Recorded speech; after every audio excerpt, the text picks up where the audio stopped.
இந்த படத்துல பார்ப்பனர்களை கிழி கிழி என்று கிழித்து தொங்க விட்டுருக்கிறார். அதனால பார்ப்பனர்களுக்கு இந்த படம் கண்டிப்பா பிடிக்காது.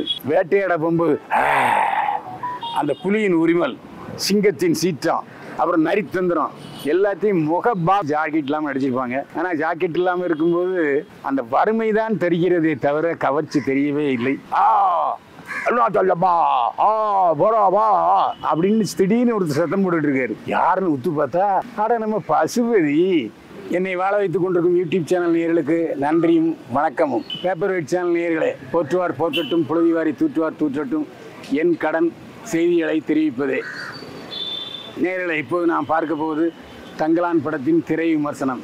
தங்கலான் படத்தில் சியான் விக்ரம், பார்வதி, மாளவிகா மோகனன், பசுபதி, முத்துக்குமார் மற்றும் பலர் நடித்திருக்கிறார்கள்.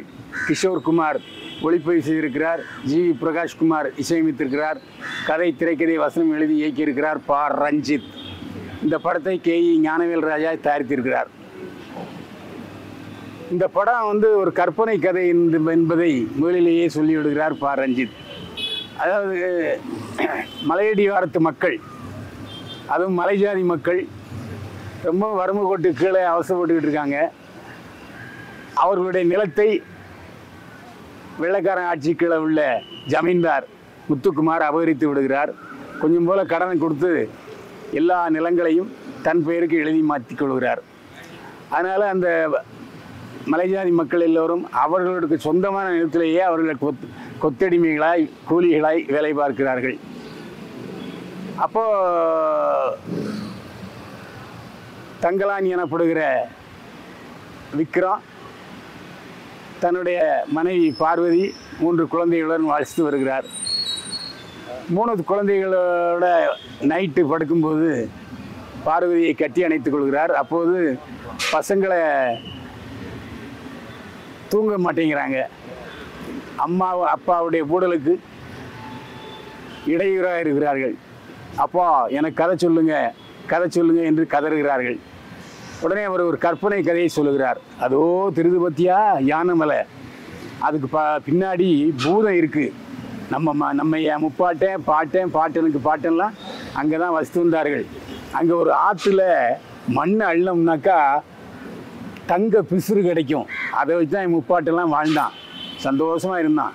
ஆனால் அதை காப்பாற்றிக்கிட்டு இருக்குது ஒரு பேய் அப்படின்னு சொல்கிறார். அந்த பேய் தான் மாளவிகா மோகனன். அதான் கதையாக விரியுது. அது வெள்ளைக்காரன் காலத்தில் வெள்ளைக்காரன் ஒருவன் அங்கே வர்றான். வந்து விக்ரம்கிட்ட சொல்கிறாரு, இந்த மாதிரி நான் உங்களை தத்தெடுத்துக்கிறேன், என் இடத்துக்கு வாங்க, உங்களுக்கு சாப்பாடு எல்லாம் போடுறேன், சந்தோஷமாக வச்சுக்கிறேன்னு கூப்பிட்டு போகிறாரு. அதை நம்பி தன்னுடைய மக்களை வாங்க, வெள்ளைக்காரன் கூப்பிடுறான், நாம் இங்கே அடிமையாக இருந்தது போதும், வெள்ளைக்காரன்ட்ட சந்தோஷமாக வேலை செஞ்சு நல்ல செட்டை போட்டுக்கலாம்னு சொல்லி கூப்பிட்டு போகிறாரு. அங்கேயும் ஏமாற்றம் தான் இருக்கிறது. அதாவது வெள்ளைக்காரன் நல்லவனாக இருந்தால் கூட வெள்ளைக்காரன் கீழே வேலை செய்கிற பார்ப்பனர்கள் இந்த மலைசாதி மக்களை அடிமையாகவே வைத்து கொள்ள வேண்டும் என்று நினைக்கிறார்கள் என்பது தான் கதை. மீதி நீங்கள் பார்த்தீங்கன்னா உங்களுக்கு புரியும். முதல்ல சொல்லிட்டார் கற்பனை கதை என்று சொல்லிவிட்டு. அதனால் ஒன்றும் அதில் யாரையும் குற்றம் சொல்ல முடியாது, எல்லாம் ஃபிக்ஷன் தான். இந்த படத்தில் கதாநாயகனாக விக்ரம் நடித்திருக்கிறார். எல்லா வேடங்களையும் செய்வதற்கு பல்கலைக்கழகமாக திகழ்கிறார் கமலஹாசன். ஆரம்பத்தில் சிவாஜி கணேசன், இப்போ சிவாஜி கணேசனின் வாரிசாக கமலஹாசன் அருமையாக நடித்திருக்கிறார். அதாவது விக்ரம் எந்த வேடத்தை என்றாலும் அதற்காக தன்னுடைய அத்தனை தியாகங்களையும் செய்து அந்த பாத்திரமாக வாழ்வதில் விக்ரம் மிகச்சிறந்தவர். அதில் எந்த சந்தேகம் இல்லை. அதாவது வேட்டையாட பொம்பு, அந்த புலியின் உரிமல், சிங்கத்தின் சீற்றம், அப்புறம் நரித்தந்திரம் எல்லாத்தையும் முகபாவனையிலே வெளிப்படுத்துகிறாரு விக்ரம். அதேமாதிரி தனி மனிதனாக நின்று எதிரியுடன் சண்டை போடும்போது கிராஃபிக்ஸே இல்லை, ஒரிஜினல் ஃபைட்டு. ஒரிஜினலாக கீழே விழுகிறாரு, சகதியில் புரள்றாரு, தண்ணிக்குள்ளே விழுகிறாரு, நீந்துறாரு. இந்த மாதிரியான காட்சிகளில் உயிரை பணயம் வைத்து நடித்திருக்கிறார் சியான் விக்ரம். இந்த வயசுலேயும் மனுஷன் 6 பேக் உடம்பை காமிச்சுக்கிட்டு அதிரி புதிரிப்படுத்தி இருக்கிறார். இந்த படத்தை தோல் மேலே தூங்கி நிறுத்துறது யாருன்னா விக்ரம் தான். விக்ரம் தான் படம் முழுக்க நிறைந்திருக்கிறார், நம்ம மனது முழுதும் நிறைந்திருக்கிறார். அவருடைய மனைவியாக பார்வதி, அட்டேங்கப்பா அந்த புருண்ட கண்ணை வச்சுக்கிட்டு என்னமா பாவனைகளை வெளிப்படுத்துகிறாரு. அருமையான பாவனைகளை வெளிப்படுத்தி இருக்கிறார் பார்வதி. அதாவது புருஷன் ஏமாத்திட்டானே, பிள்ளைக்காரன் ஏமாத்திட்டானே, அதே மாதிரி அவர்களுடைய சொந்த வயலிலேயே அவர்கள் உழைக்கிற அந்த கொடுமை இதெல்லாம் ரொம்ப பாவனைகளில் வெளிப்படுத்தி இருக்கிறார் பார்வதி. மிகச்சிறந்த நடிப்பை பார்வதி வெளிப்படுத்தி இருக்கிறார். பேயாக வருகிறார் மாளவிகா மோகன். மாளவிகா மோகனா இப்படி என்று கேட்கிற அளவுக்கு பேயாகவே பேயாட்டம் போடுகிறார். அதேமாதிரி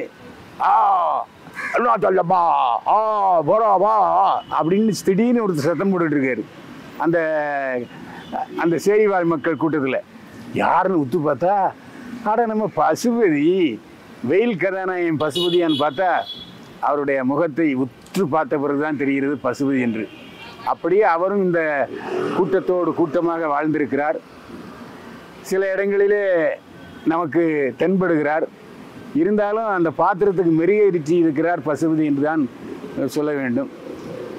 அதே மாதிரி முத்துக்குமார், அவருக்கு அதிகமான காட்சிகள் இல்லை என்றாலும் கூட ஒரு செட் ப்ராப்பர்ட்டிக்கு அடுத்த கட்டமாக நடிச்சிருக்காரு முத்துக்குமார். அந்த ஜமீன்தாராக மாறி இருக்கிறார். இந்த படத்தில் 3 பேர் தான் நல்ல ட்ரெஸ் போட்டிருக்காங்க. வெள்ளையர்கள், வெள்ளை சிப்பாய்கள், முத்துக்குமாருடைய மனைவி. முத்துக்குமாருடைய மனைவி பேசவே இல்லை, நோ டயலாக். இப்படியாக நடிகர்கள் எல்லோருமே தங்களுடைய பாத்திரத்தை பக்குவமாக செய்திருக்கிறார்கள்.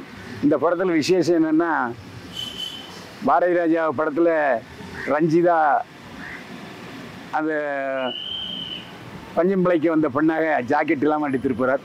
இந்த படத்தில் எல்லாருமே பார்வதி மேனே, அதுக்கப்புறம் அவருடைய தோழிகள், அந்த கூட்டம் எல்லாருமே ஜாக்கெட் இல்லாமல் நடிச்சிருப்பாங்க.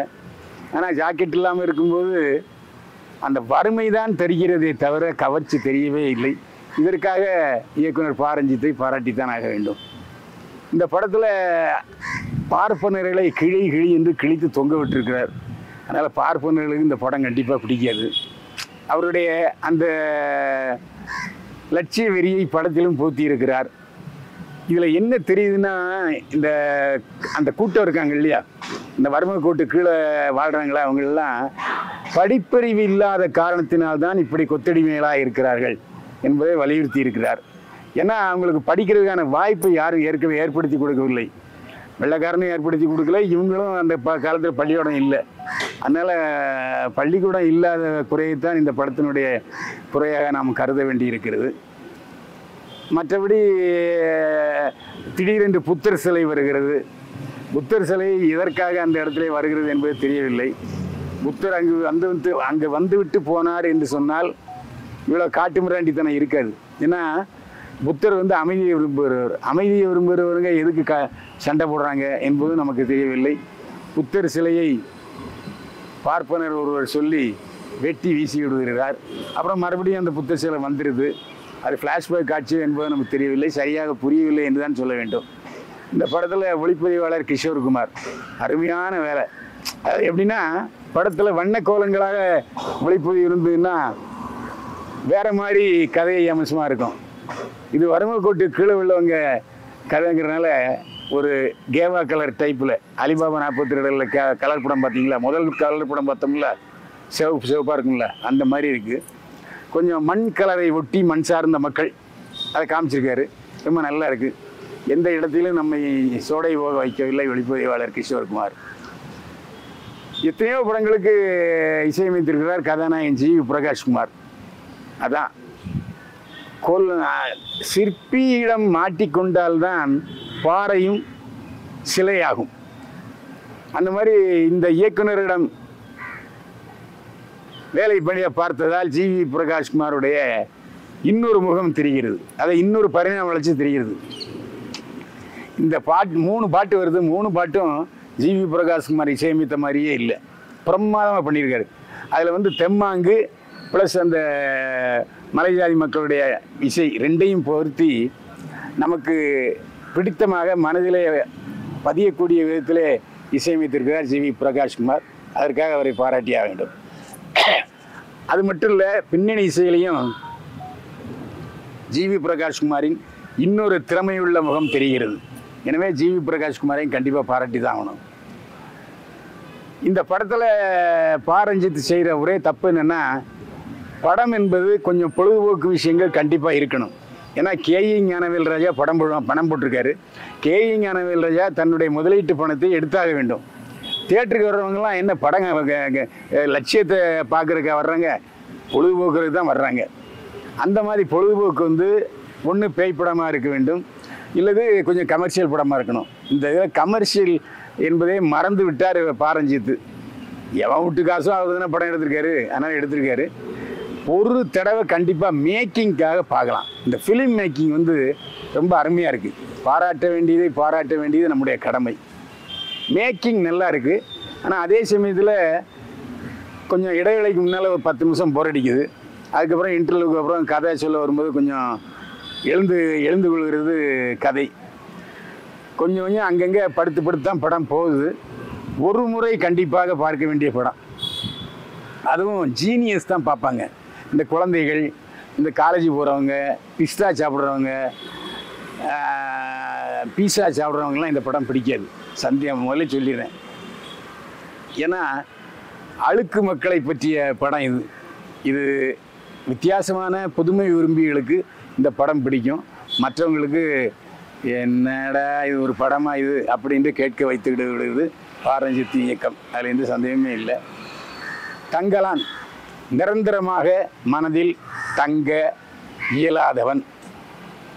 அதான் சொன்னல, ஒரு தடவை தியேட்டரில் போய் பார்க்கலாம். Only for film making. மற்றபடி படத்தில் குறிப்பிட்டு சொல்ல வேண்டிய அம்சம் இல்லை. ஏன்னா அட்டகத்தி, மெட்ராஸ்லாம் எவ்வளோ பெரிய பரபரப்பான பொழுதுபோக்கு படங்கள், அதே சமயத்தில் பாடம் சொல்லுகிற படங்களை எடுத்த பாரஞ்சித் இந்த படத்தில் தன்னுடைய கருத்துக்களை நம் மீது திணித்திருக்கிறாரே தவிர நம்முடைய விருப்பத்தை அவர் நிறைவேற்றவில்லை என்று தான் சொல்ல வேண்டும். நேரில் இது போன்ற யதார்த்தமான விமர்சனங்களுக்கு பேப்பர் வெயிட் சேனலை சப்ஸ்கிரைப் பண்ணுங்கள், ஷேர் பண்ணுங்கள். மீண்டும் சந்திப்போம். வாழ்க வளமுடன்.